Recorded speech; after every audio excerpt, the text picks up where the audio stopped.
ang ulam ng tiga Nueva Ecija na si Cynthia. Hindi raw niya mapigilang magkamay. Yun yung lagi kong binibili, pansahog sa mga gulay-gulay. Pero hindi raw niya lubos inakala na nang dahil sa hamak na tilapia, nanganib maputol ang kanyang kamay. Talagang magang-magana yung kamay niya. At ang isa niyang paa malagay sa hukay. Paano naman naging banta sa buhay ang isa sa mga paborito nating isda? Pasintabi lang po sa mga naghahapunan. Ano ang inyong ulam? Sa mga mahilig po sa tilapia, doble ingat ha sa paglilinis nito bago iluto. Dahil sa isang tusok lang pala ng palikpik ng tilapia, maaring mag-agaw buhay.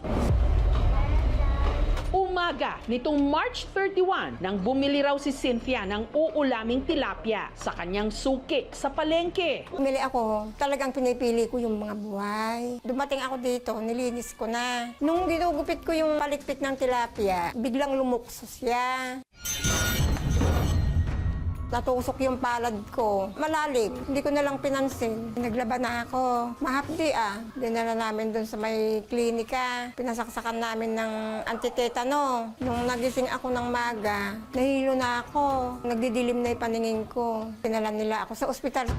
Ang maliit na sugat ni Cynthia sa kanyang palad, tuluyan na raw na impeksyon. Talagang magang-magana yung kamay niya. Dito pa lang naman siya, hanggang dito lang sa may wrist niya. Yung pa lang ang maga. Nagkaroon siya ng lapnos-lapnos sa kamay niyang ganun, parang yung tubig. Kaya ang naimpeksyon kamay ni Cynthia, kinailangan na raw operahan. Kinabahan ako. Paano kaya kung mapuputol to? Wala na akong kamay. Mahirap pa naman magtrabaho, sabi ko. Anong mangyayari sa lumalalang kamay ni Cynthia na natusok lang ng tilapia?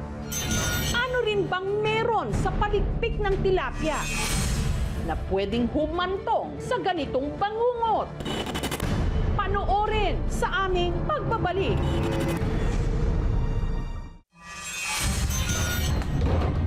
Matapos matusok ng tilapia ang kamay ni Cynthia, namaga ito at dahil kumalat na raw ang impeksyon, kinailangan na itong operahan. Kaya yung hiwa niyan, makikita nyo, is kung doon hanggang dito yan, maganda na lang yun yung balat na. Kasi hanggang dito yung maganon eh. At ayon sa mga doktor na sumuri kay Cynthia, ang sanhi ng malubhang impeksyon ng kanyang kamay, ang pagkatusok sa kanya ng palikpik ng tilapia. Ang tawag dito, Vibrio vulnificus infection. Dulot ng Vibrio vulnificus, isang bakterya na hindi lang sa tilapia nakukuha, pati na sa ibang mga isda, mapatubig tabang man o tubig alat, basta't marumi ang tubig o hindi kaya sa hilaw o hindi maayos na nalutong pagkaing dagat. Basta po, sinasabi nga natin na poor ang water quality na pwedeng magparami ng bakterya. And present din siya sa tuna, sa lapu-lapu, sa iba pang klase ng isda. May tinatawag tayong necrotizing bacterial infection na kung saan kinakain ng bakterya ang laman and balat mismo ng tao. Ang Vibrio vulnificus infection, mabilis na kumakalat daw sa dugo ng pasyente. Sa kaso ni Cynthia, mas lumubha pa lalo ang kanyang infection dahil daw sa kanyang diabetes. Mabilis mag-set in ng infection yan. Plus, siyempre, yung vessel kasi ng diabetic patient, maliliit, hindi makapag-circulate ng maganda. Much better na operahan, mako-compensate na yung blood flow, kaya itim na yun. Ayaw natin na maputol yung part na yun. Mabuti na lang at ang infection tuluyang napigilan. Sabi naman sa akin, naku ika nanay, buti na lang ika naagapan. Nagpapagaling na ngayon si Cynthia. Dito ako natusok ng tilapia. Tapos, dumugo. Malalim yung sugat. Ito, yung lahat na yan. Namaga. Kumikirot pa rin pagkagabi.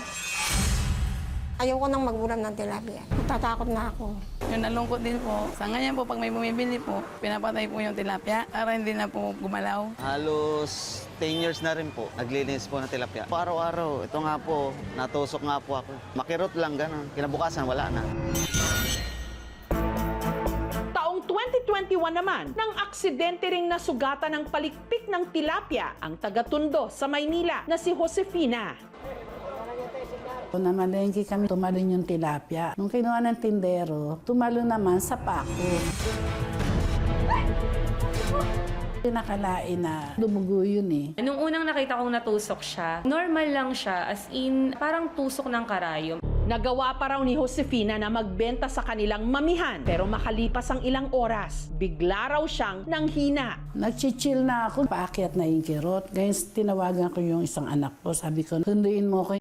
Si Josefina agad isinugod sa ospital at ipinasok pa sa ICU o Intensive Care Unit. Pero mas mabilis daw ang pagkalat ng impeksyon ng kanyang sugat sa kanyang kaliwang paa. Palaki na ng palaki yung pagtutubig.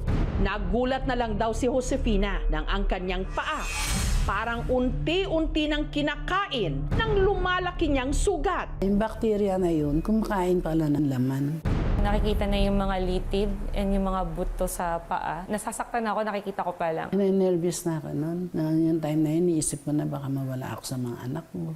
Para maisalba ang paa ni Josefina, kinailangan niyang sumailalim sa skin grafting procedure kung saan ililipat ang tissue mula sa isang bahagi ng katawan sa naimpeksyong parte ng kanyang paa. Doon sa pasyente na nakita natin, maganda yon na hindi siya naputol. Pero yung deformity or yung mga part ng paa na natanggal, kailangan talaga yon para matanggal yung infection sa katawan niya. So pag hindi po siya natanggal? Lalalim lalo yung infection at pwedeng kumalat sa buong katawan niya. Ang sugat ni Josefina, inabot ng halos 5 buwan bago tuluyang gumaling. Parang bato na to, matigas yan. Wala nang pakiramdam. Hindi ko matagalan yung lakad. Hanggang ngayon, nagpapalo up ako sa doktor ko. Nang dahil lang sa dulot din ng palikpik ng tilapia ang isang ama mula sa Pampanga, binawian ng buhay. Yung kamay niya, paakyat ng paakyat, lumalampas siya dun sa marquee. Nakita siya ng surgery doctor. Ang initial recommendation is ambulation. Dun na parang gumubo yung mundo ko. Kasi wala pa, ilang hours pa lang, tapos ganun na. Pero bago pa man maputol ang kamay nito, tuluyan na siyang namatay. Sepsis, ang main diagnosis sa kanya. Nalaman ko na lang siya nung binuburo na when his friends na kinuwento nila na nag-fishing nga sila, yun ang probable reason nung pamamaga ng kamay ni Papa nung tilapia. Siguro unconsciously, hindi niya alam na nadusok siya ng tilapia. Hindi niya siguro maisip na yun yung main reason kung bakit sumasakit yung kamay niya. Maraming beses na rin siyang nabingit sa kamatayan pero nasusurvive namin. Hindi ko siya ina-expect na yun ba yung pupuhan ng buhay ni Papa. May paalala rin ang mga eksperto kung paano maiiwasan ang ganitong impeksyon. Safe pa din naman pong kainin yung tilapia so long as makita mo na hindi talaga siya balisa, hinuhugasan ng mabuti prior to cooking, and niluluto talaga siya ng lutong-luto. Keep it cool or cold, panatilihing malinis. Ito naman po ay itatago natin. Siguruhin lang po na kaliskisan na, naalis na yung hasang at saka sa bituka bago po natin siya lagay sa freezer. Walang malaking nakakapuwing. Gayon din ang palikpik ng isda na hindi maliit na bagay lang dahil pwede ka nito ipahama.